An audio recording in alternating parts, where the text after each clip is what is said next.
சொல்கிறேன்.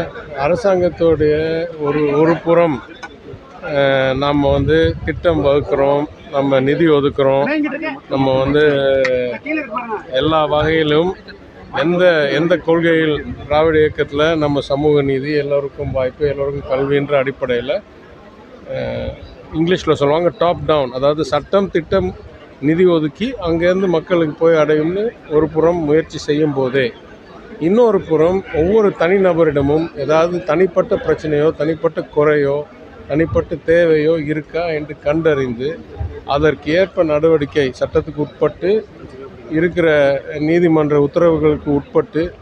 ஏன் சொல்கிறேன்னா, உதாரணம், பட்டா கேட்கும்போது அது நீர்நிலை புறம்போக்கில் இருந்தால் பட்டா வழங்கக்கூடாது என்று நீதிமன்றம் ஏற்கனவே உத்தரவிட்டிருக்கு. அது இன்றைக்கி நிலைப்பாட்டில் உள்ளது. ஆனால் அது இல்லைன்னா எப்படி கொடுக்கணும்னு பார்த்து இதே மாண்பு முதலமைச்சருடைய அரசாங்கம் எல்லா மாநகராட்சிகளும் நகராட்சிகளும் கிட்டத்தட்ட 1,00,000 பேருடைய கோரிக்கையை ஏற்று அமைச்சரவை கூட்டத்திலேயே வச்சு கொள்கை முடிவாக இதெல்லாம் வழங்கலாம் அப்படின்னு முடிவெடுத்துருக்கோம். ஸோ இதெல்லாம் என்ன சொல்லுவோம் இங்கிலீஷில் பாட்டம் அப், அதாவது கீழேருந்து கொண்டு போய் மேலே போய் பண்ணணும். ஸோ எந்த அளவுக்கு மேலேருந்து திட்டம் கொண்டாந்து கீழே மக்கள் சேர்க்குறோமோ, மக்கள்கிட்டேருந்து வந்த பொது கோரிக்கை எடுத்து மேலே வரைக்கும் போய் சட்டத்தை திருத்துறோம், இல்லை புது திட்டத்தை வகுக்கிறோம். ஆனால் தனிநபர்கள் ஒருத்தருக்கு எனக்கு போன மாதம் ஏதோ ஒரு விபத்தில் எனக்கு மாற்றுத்திறனாளி ஆகிவிட்டேன், அதற்காக எனக்கு உதவி தேவை அப்படின்றது உறுதியாக இத்தகைய முகாம்களிலோ இல்லை தனிநபருடைய உறவினால் தான் நம்மளுக்கு தெரிய வரும். அதனால் எல்லா சட்டமன்ற உறுப்பினர்களும், நான் அது அமைச்சராக சொல்ல, சட்டமன்ற உறுப்பினராக சொல்கிறேன், எல்லா சட்டமன்ற உறுப்பினர்களும் பல வகையில் மக்களோடு இணைந்து மக்களுக்கு இருக்கிற தனிப்பட்ட தேவைகளை, கோரிக்கைகளை கண்டறிந்து அதற்கு தீர்ப்பு காணும் வகையில், அந்த குறையை நீக்கும் வகையில் பணி செய்வது அனைவருடைய கடமை. அது நான் எதிர்க்கட்சி சட்டமன்ற உறுப்பினராக இருந்தபோதே நீங்கள் சொல்கிறது போல் பல முயற்சிகள் எடுத்தோம். ஒரு ஏரியாவில் ஒரு புகார் பெட்டி, அது இல்லாமல் வாட்ஸ்அப் நம்பர், அது இல்லாமல் கால் சென்டர், ஏன்னா யாருக்கு இணையதளத்தில் ஆக்சஸ் இல்லையோ அவங்க புகார் பெட்டிலையோ ஃபோன்லேயோ சொல்கிறதுக்கு. அதே மாதிரி பல வகையில் தனிநபர் அடையாளம், எதனா கோரிக்கை இருக்குது, குறை இருக்குதுன்னு அடையாளம் செய்கிறது. அதே மாதிரி பல முகாம்கள் நடத்தியிருக்கிறோம். கொரோனா காலத்தில் பலருக்கு உதவி செஞ்சோம். பள்ளி மாணவர்களுக்கு நோட் புக்லேருந்து டிஃபன் பாக்ஸ்லேருந்து எல்லாம் கொடுத்தோம். அதே போல் சில பேருக்கு கம்ப்யூட்டர், ஃபோனெல்லாம், ஏன்னா லாங் டிஸ்டன்ஸ் ரிமோட் லேர்னிங், நம்ம கிளாஸ் எல்லாம் இல்லாத நேரத்தில் யாருக்கெல்லாம் ரொம்ப ஏழையாக இருக்காங்களோ அவங்களுக்கு ஃபோன் வாங்கி கொடுத்தோம், கம்ப்யூட்டர் வாங்கி கொடுத்தோம். அதே மாதிரி இப்போது இந்த 16வது சட்டமன்றம் ஆரம்பித்த பிறகு பல இடங்களில் மாற்றுத்திறனாளி முகாம் நடத்தி பலருக்கு hearing aid, special phone, artificial limbs, அதாவது புது லெக்ஸு, ஹேண்ட்ஸு, அது இல்லாமல் 4 சக்கர வண்டி, 3 சக்கர வண்டி, இந்த மாதிரிலாம் ஏற்பாடு செஞ்சுருக்கிறோம். எனவே அப்பப்போ தொடர்ந்து செய்து கொண்டிருக்கிற பணியை இந்த நேரத்தில் மரியாதைக்குரிய மாவட்ட ஆணையர் அவர்கள், மாநகராட்சி ஆணையர் அவர்கள் என்ன கூறினார்கள் என்றால், இந்த நேரத்தில் பொதுவாக மக்களிடம் ஏதோ ஒரு இடத்தில் திரளாக கூட்டி நம்ம அவங்களுக்கு இருக்கிற கோரிக்கையெல்லாம் இணைத்து பார்க்கும்போது ஏதோ ஒரு பேட்டர்ன், ஒரு பெரிய ஒரு புது தேவை கண்டறிந்தால் இன்னும் சில நாட்களில் மானிய கோரிக்கைகள் மாநில சட்டமன்றத்தில் சமர்ப்பிக்கப்பட்டு நிறைவேற்றப்பட்டு இருக்கிற சூழ்நிலையில் இந்த கோரிக்கைகளை அந்த துறை மாண்பு அமைச்சரிடமும் செயலரிடமும் கொண்டு போய் சேர்த்து, டிஎம்ஏன்னு சொல்லுவாங்க, டைரக்டர் ஆஃப் மியூனிசிபல் அட்மினிஸ்ட்ரேஷன், அதிகாரிகளிடம் சேர்த்து அந்த மானிய கோரிக்கையில் இடம்பெறும் வகையில் இதை செய்யலாமா என்ற ஒரு நல்ல ஒரு கருத்தோடு இதை நடத்தலாம் என்றார்கள். அது நடைபெற்று கொண்டிருக்கிறது.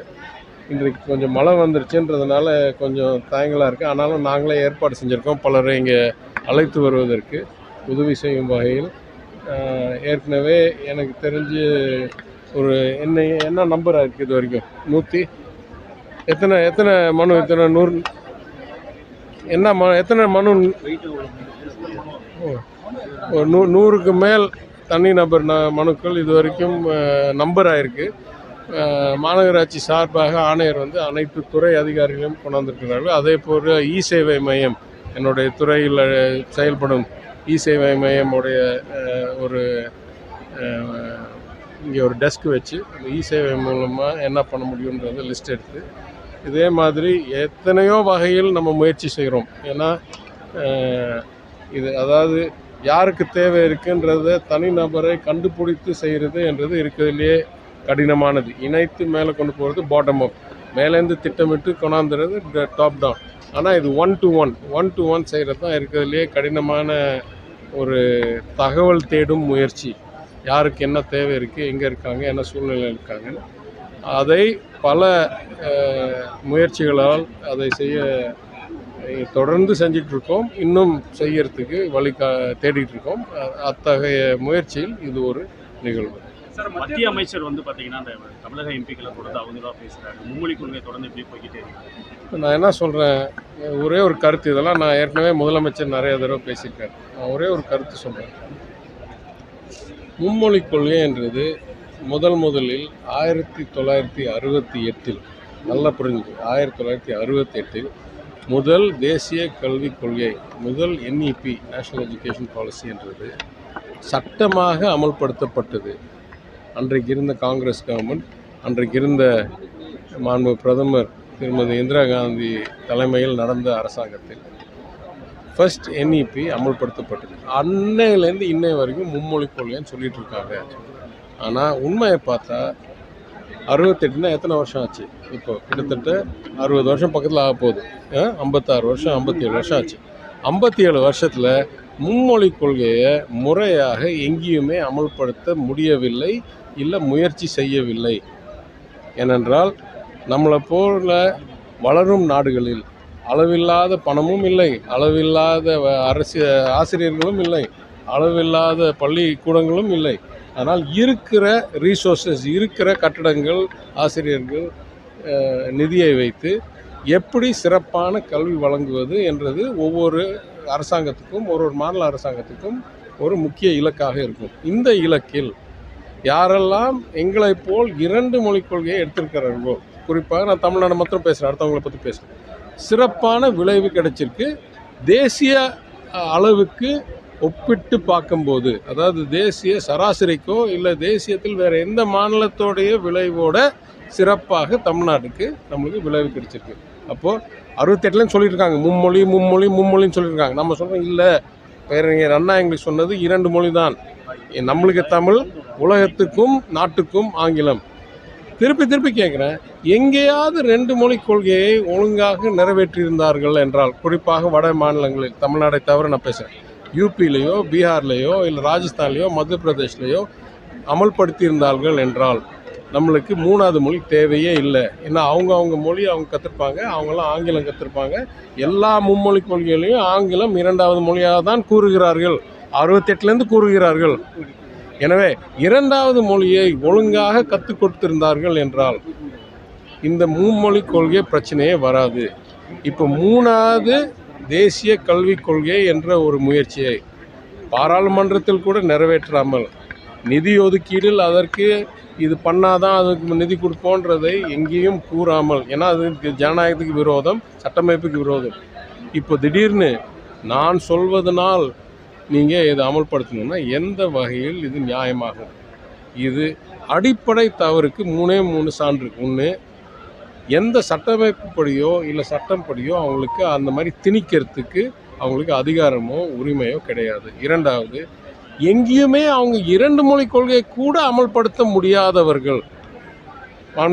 முதலமைச்சர் தெளிவாக சொன்னார், LKG UKG படிச்சுட்டு இருக்கவங்க முனைவர் படிக்கிறவங்ககிட்ட வந்து நீங்கள் எப்படி படிக்கணும்னு கற்றுக் கொடுக்குற மாதிரி இருக்குது. எங்கேயுமே அவங்க 2 3 அமல்படுத்த முடியாதவர்கள் சிறப்பாக 2 மொழிக் கொள்கையை, இரட்டை மொழிக் கொள்கையை இங்கே அமல்படுத்தின பிறகு நீங்கள் மாறணும்னு சொன்னால் இது என்ன? இது யாராவது அறிவு இருக்கிறவங்க பின்பற்றுவாங்களா? 3வது கேள்வி, இத்தகைய சூழ்நிலையில் நிறையா மாநிலங்களில் அவங்களுக்கு 1 மொழிக் கொள்கையை கூட ஒழுங்காக நிறைவேற்ற முடியாத சூழ்நிலையில் நம்மள்கிட்ட வந்து நீ 2 மொழியில் சிறப்பாக செஞ்சிட்ருக்க, ஆனால் நீ 3 மொழி பண்ணியே ஆகணும் கட்டாயப்படுத்தினா பாக்கி இருக்கிற இடங்களை நம்ம அளவுக்கு உயர்த்த முடியாதது என்றதனால் நம்மளை அவங்க அளவுக்கு குறைக்கணும் என்று முயற்சி செய்கிறார்களா என்ற அச்சம் உருவாகுது. எங்கேயாவது நல்லா பண்ணிட்டு சொல்லுங்கள், அவங்கள மாதிரி நல்லா பண்ணுங்கன்னு சிந்திக்கிற நபர்கள் நம்ம. எங்கேயுமே சரியாக பண்ணாமல், எங்கேயுமே சக்ஸஸ் ஆகாமல், முழுசாக ஃபெயிலியர் ஆன மாடலை கொண்டாந்து சக்ஸஸ் ஆன மாடலை எடுத்துட்டு நான் சொல்கிற ஃபெயிலியர் ஆன மாடல் எடுன்னா என்னங்க அர்த்தம்? யாருக்காவது அறிவு இருக்கவங்க இதை ஏற்றுக்கொள்வார்களா? சுயமரியாதைலாம் ரெண்டாவது, அறிவு இருக்கவங்க யாராவது ஏற்றுக்கொள்வாங்களா? என்னங்க பேசுகிறாங்க? மீனாட்சி அம்மன் கோயில் பகுதி நம்ம சட்டமன்றத்துக்கு உட்பட்ட தொகுதியில பல இடங்கள்ல வந்து இந்த பாதாள சாக்கடைகள் முழுமையா சீரமைக்காம இருக்காங்க. அதே மாதிரி மீனாட்சி அம்மன் கோயில் பற்றி அட்வான்ஸ் பண்ணி எழுத்தாப்புலே அந்த இதெல்லாம் அந்த சைட்ல இருக்க அந்த கால்வாய் எல்லாமே உடஞ்சிருக்கு, ஃபுல்லா கம்பி வெளியே நீட்டிட்டு இருக்கு. அதை சீரமைக்கிறதுக்கு என்ன மாதிரி பணிகள் நடந்துட்டு இருக்கு? நம்ம சட்டமன்றத்துல எது சம்பந்தமா வந்து நம்ம சட்டமன்றத்துல நிதி கோரிக்கையில சொல்ல இருக்கு. ரெண்டு வெவ்வேறு இஷ்யூ. முதல் இஷ்யூ வந்து 1908 பிறகு ஆங்கிலேயர் இங்கே முதல்ல குடிதண்ணியும் சாக்கடையும் மழைநீர் வடிகால் திட்டம் போட்ட பிறகு முழுமையாக இங்கிலீஷில் சொல்லுவோம் காம்ப்ரிஹென்சிவ் திட்டம் இங்கே இதுவரைக்கும் செய்யவில்லை. எனவே நான் தேர்தலுக்கு நிற்கும்போது உங்களுக்கு ஞாபகம் இருக்கும், நான் 3 வாக்குறுதி தான் கொடுத்தேன். நான் முதல் தடவை 2016 தேர்தல் நிற்கும்போது கழகத்தோடைய வாக்குறுதியை தவிர நான் ஒரு வாக்குறுதி கூட தனிப்பட்ட நபராக கொடுக்கல. இரண்டாவது தேர்தலில் 3 வாக்குறுதி கொடுத்தேன். என்ன கொடுத்தேன்? ஏற்கனவே அம்ருத் என்ற திட்டத்தில் 3வது கூட்டு குடிநீர் திட்டம் பல ஆண்டுகள் நீடித்து வருவதை எப்படியாவது இந்த ஆட்சி காலத்தில் முடித்து வைக்கிறோம். இரண்டாவது, ஏற்கனவே 12 ஆண்டுகளாக முயற்சி செய்து முடியாத பாதாள சாக்கடை திட்டத்தை எப்படியாவது முடித்து வைக்கிறோம். மூணாவது, ஏற்கனவே 5 ஆண்டுகளுக்கு மேல் லேட்டாக செய்யாத இந்த குடமுழுக்கு மீனாட்சி அம்மன் கோயிலுக்கு சீரமைப்பும் திருப்பணியும் குடமுழுக்கும் செய்து முடிக்கிறோம் என்று சொன்னோம். முதல் வாக்குறுதி கிட்டத்தட்ட நிறைவேற சூழ்நிலை இருக்குது. அதுவும் ரொம்ப லேட் ஆயிடுச்சு. ஆனாலும் எப்படியாவது இந்த 3 மாதம் 6 மாதத்துக்குள்ளே முடிச்சிடலான்னு பார்க்குறோம். மூணாவது, ஏற்கனவே வீரவசந்தராயர் மண்டபம் எரிஞ்சு 2017 நானே அப்போ பல கேள்வி கேட்டேன். அதெல்லாம் சரி, அந்த அரசாங்கம் எதுவுமே பண்ணாத சூழ்நிலை. இப்போ அவசரமாக எத்தனையோ முயற்சி எடுத்து கடைசியாக கல்லை கண்டுபிடிச்சி பியூரோ ஆஃப் மைன்ஸ்லேருந்து ஆளை கொண்டாட வச்சு ஐஐடியில் ஆய்வு செஞ்சு இப்போ இறுதியாக இவ்வளோ முயற்சி எடுத்த பிறகு 2 ஆண்டுகள் 3 ஆண்டுகள் வராத ரேட்டில் ஸ்பீடில் இன்றைக்கி கல் தூண்கள் வீரவசந்தராயர் மண்டபத்துக்கு ஸ்பீடாக கொண்டாந்து இப்போ இதை கட்டி எப்படியாவது இந்த அடுத்த சில மாதங்களில் வீரவசந்தராயர் மண்டபத்தை முழுசாக கட்டி, ஏன்னா அது கட்டாமல் திருப்பணி செய்ய முடியாது, எரிஞ்சு போன கட்டடத்தை சீர் செய்யாமல் செய்ய முடியாது, எப்படியாவது செய்யலாம்னு முயற்சி செஞ்சிட்ருக்கோம். என் அருமையானன் அறநிலைத்துறை அமைச்சர் அமைச்சர் சேகர்பாபு அவர்கள் பல முறை நானும் வந்து கூட்டு ஆய்வு செய்வோம் என்று கூறி 2 முறை வேறு காரணங்களுக்காக அந்த பயணம் கேன்சல் ஆகி இப்போ அடுத்த சில நாட்களில் வந்து அதற்கு திட்டமிட்டு எப்படியாவது இதை நிறைவேற்றுவதற்கு முயற்சி செஞ்சுருக்கோம். இப்போ பாதாள சாக்கடையும் மழைநீர் வடிகாலும் தான் இருக்கிறதுலே முக்கியம். பல இடங்களில் பாதாள சாக்கடையும் மழைநீர் வடிகாலும் தனித்தனியாக செயல்படாமல் ஒரே இணைப்பில் செயல்படுது. இது மதுரையில் மாத்திரம் இல்லை, நாடு பூரா சொல்கிறேன், தமிழ்நாடு பூரா சொல்கிறேன். இது மிகவும் தவறு. ஏன்னா பாதாள சாக்கடை வந்து அன்ட்ரீட்டட் வாட்டர். இதை வந்து எஸ்டிபி மூலமாக கொண்டு போய் ஃபில்டர் பண்ணி வேஸ்ட்டை எடுத்து ரீட்ரீட் பண்ணி ரீசைக்கிள் பண்ணாதான் எதிர்காலம் நம்ம மழைநீர் குறை மாநிலம். அது வந்து இது வரலாற்றில் இருக்கிறது.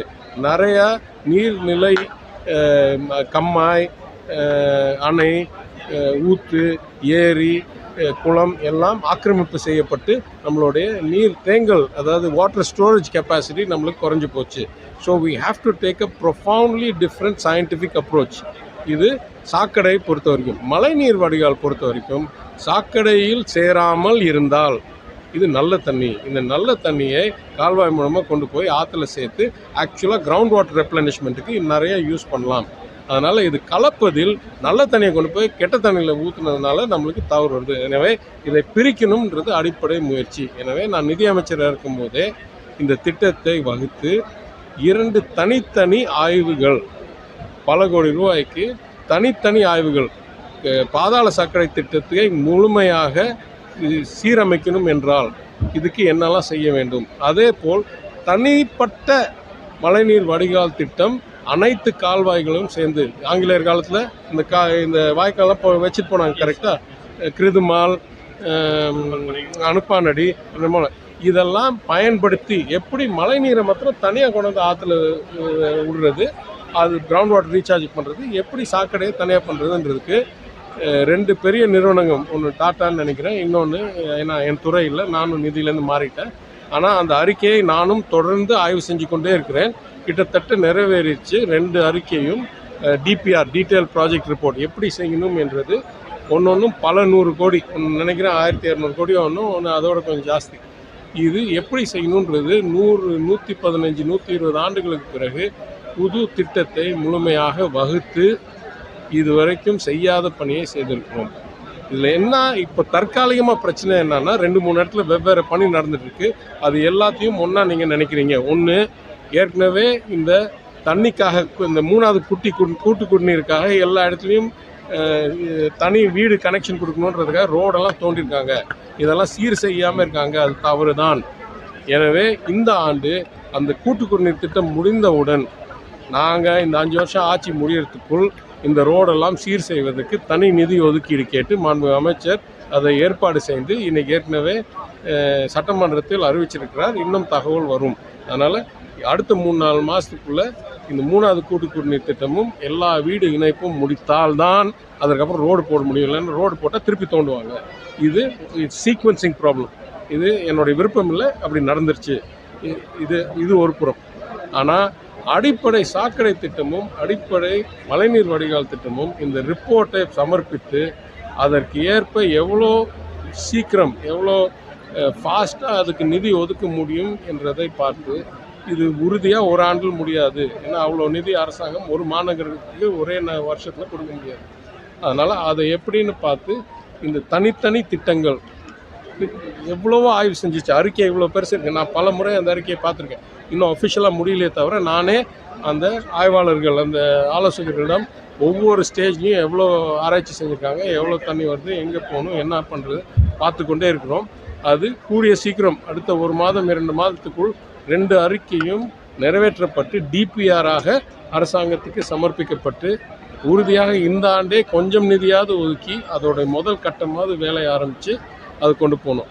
இன்னொரு பணி நீங்கள் கன்ஃபியூஸ் பண்ணுறது, மீனாட்சி அம்மன் கோயில் சுற்றி இருக்கிற இடங்களில் எல்லா மின் கம்பிகளையும் எல்லா வயரையும் மேலேருந்து எடுத்து கீழே போடணுன்றதுக்காக தான் சைடில் தோண்டிருக்கோம். அதாவது டக்டிங் பண்ணி எலக்ட்ரிக்கல் வயர்ஸோ, டெலிஃபோன் வயர்ஸோ, கேபிள் டிவி வயர்ஸோ, இன்டர்நெட் வயர்ஸோ மேலே போகக்கூடாது, கீழே போகணுன்றதுக்காக அந்த கான்ட்ராக்டை என் முயற்சியினால் அன்றைக்கு இருந்த மாண்புமிகு அமைச்சர், இன்றைக்கும் இருக்கிற மின்சாரத்துறை அமைச்சர் அவர் தான் நிதி ஒதுக்கி அந்த திட்டத்துக்கு முழு ஒர்க் ஆர்டர் போட்டு இது 2 வருஷத்துக்கு மேலே ஆச்சு.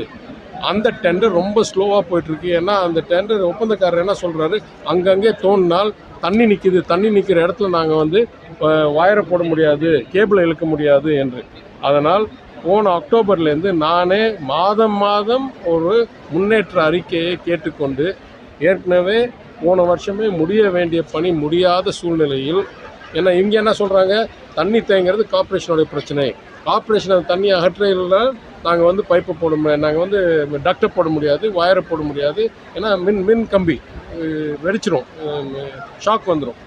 நியாயமான பாயிண்ட். ஆனால் இந்த பக்கம் என்ன சொல்கிறாங்க, எத்தனை இடத்துல தோண்டி வச்சுருக்காங்கன்னு கார்ப்பரேஷன் சொல்கிறாங்க. அதனால் கார்ப்பரேஷன் ஆணையர், மரியாதைக்குரிய ஆணையர், இதுக்கு முன்னால் இருந்த ஆணையர் தினேஷ் அவர்களை வைத்தும் இன்றைக்கு இருக்கிற ஆணையர் திருமதி சித்ரா விஜயன் அவர்களை வைத்தும் இந்த பணியை வேகப்படுத்துறதுக்கு என்னென்ன முயற்சி எடுக்கணும் என்ற முயற்சியெல்லாம் எடுத்து இந்த டக்டிங்கை முடித்தவுடன், அதாவது இந்த எல்லா கம்பியும் கீழே முடித்தவுடன் வெகு சீக்கிரம் இந்த சைடில் இருக்கிறதெல்லாம் மூடிடுவோம்.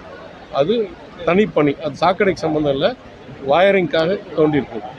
அதான் நீ சொன்ன மாஸ்டர் பிளான் அதானே சார், மதுரைக்கான மாஸ்டர் பிளான் வரப்போகுது. அதுக்கப்புறம் மதுரையோட இல்லை, மாஸ்டர் பிளான்றது வேறங்க. மாஸ்டர் பிளான்ன்றது டவுன் அண்ட் கண்ட்ரி பிளானிங். அதாவது எங்கே விவசாயம் இருக்கணும், எங்கே தொழில்துறை இருக்கணும், எங்கே மக்கள் தொகை இருக்கணும், எங்கே ரோடு வரணும், எங்கே என்ன சொல்கிறது தண்ணி பைப் போகணும். இது வந்து urban planning, town and country பிளானிங்கோடையது மாஸ்டர் பிளான். நான் சொல்கிறது வெறும் பாதாள சாக்கடையும் 100% இன்னும் 20 வருஷத்துக்கு மக்கள் தொகை அதிகரித்தாலும் எங்கெங்கே வரப்போகுது, என்னென்ன பாதிப்பு வரும், நாளைக்கு மெட்ரோ வரப்போகுது, அதுவும் எந்த தடையும் இல்லாத வகையில், ஏன்னா மெட்ரோடைய டிபிஆர் வந்துருச்சு. அந்த அடிப்படையில் எப்படி பாதாள சாக்கடை, தனிப்பட்ட பாதாள சாக்கடை, தனிப்பட்ட மழைநீர் வடிகால் இது வெவ்வேறு, இது டவுன் அண்ட் கண்ட்ரி பிளானுக்கு சம்பந்தம் இல்லை. இது டிபிஆர் ஃபார் திஸ் பர்பஸ், இந்த காரணத்துக்காக, இந்த தேவைக்காக உருவாக்கப்பட்ட 2 திட்டம். சார் இப்போ லாஸ்ட் கொஸ்டின் சார், மும்மொழி கொள்கை ஏற்றுக்கிட்டா மட்டும் தான் நிதி தர முடியும்னு அவங்க சொல்றாங்க சார். ப்ராக்டிக்கலாக நம்ம என்ன சார் பண்ற மாதிரி இந்தியில் சொல்றாங்க சார், அதுதான் இல்லை அவங்க என்னமா சொன்னா சொல்லட்டுங்க. நான் ஏங்க கேள்வி கேட்குறவங்க ஏற்கனவே சொன்ன பதில் அடிப்படையில் கேள்வி கேட்கணும். நான் தான் சொல்கிறேன், ஒரு இடத்துல கூட மும்மொழி கொள்கையை வெற்றிகரமாக நிறைவேற்ற முடியாதவர்கள் ஏன் எங்களை கெடுக்கணும் என்றதுக்காகவே சிறப்பாக நடைபெற்று கொண்டிருக்கிறதை மாற்றுன்றாங்கன்னு நான் கேட்குறேன். நீங்கள் இந்தின்றதில் 2வது 3வது கேள்வி. முதல் கேள்வி, ஏன் நான் மும்மொழி கொள்கைக்கு போகணும்? எந்த வகையில் பார்த்தாலும் நியாயம் இல்லை. உங்களுக்கெல்லாம் ஒரு மொழி, உங்களுக்கு இந்தியே சரியாக கற்றுக் கொடுக்க முடியாது, அதற்காக நாங்களாம் 3வது மொழி கற்றுக்கணுன்னா கூட நியாயம் இல்லை. எங்கேயாவது ஒரு இடத்துல குழந்தைங்க, நான் திருப்பி சொல்கிறேங்க, அடிப்படையிலேருந்து கொஞ்சம் சிந்திச்சு பாருங்கள் தயவுசெய்து. இது ஒரு அறிவில்லாத ஒரு விவாதமாக மாறுதுன்னு எனக்கு அச்சம் வருது. கொஞ்சம் சிந்திச்சு பாருங்கள். மக்களுக்கு அரசாங்கம் செய்ய வேண்டிய கடமை, அனைவருக்கும் சமமாக கல்வி வாய்ப்பு, கட்டாய கல்வி எல்லாரும் படிக்கணுன்றது நீதி கட்சி காலத்திலேருந்து கொள்கையாக வைத்திருக்கிறோம்.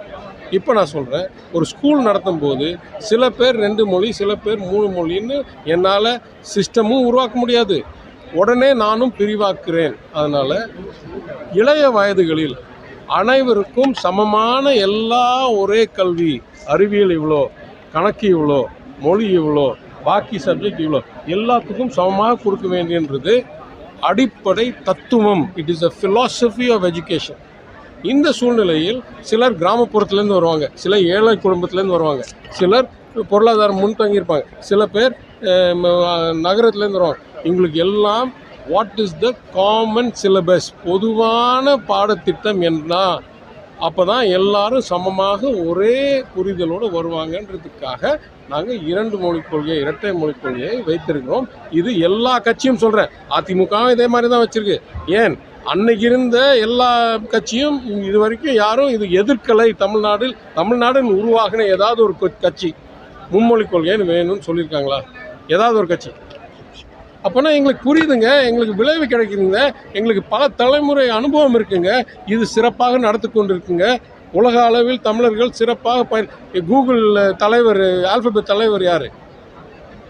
சுந்தர் பிச்சை சொல்கிறார் எனக்கு ஹிந்தி தெரியாதுன்றார். ஹிந்தி தெரியாதனால யாருக்காவது பாதிப்பு வந்துச்சா? என்னங்க பேசுகிறீங்க?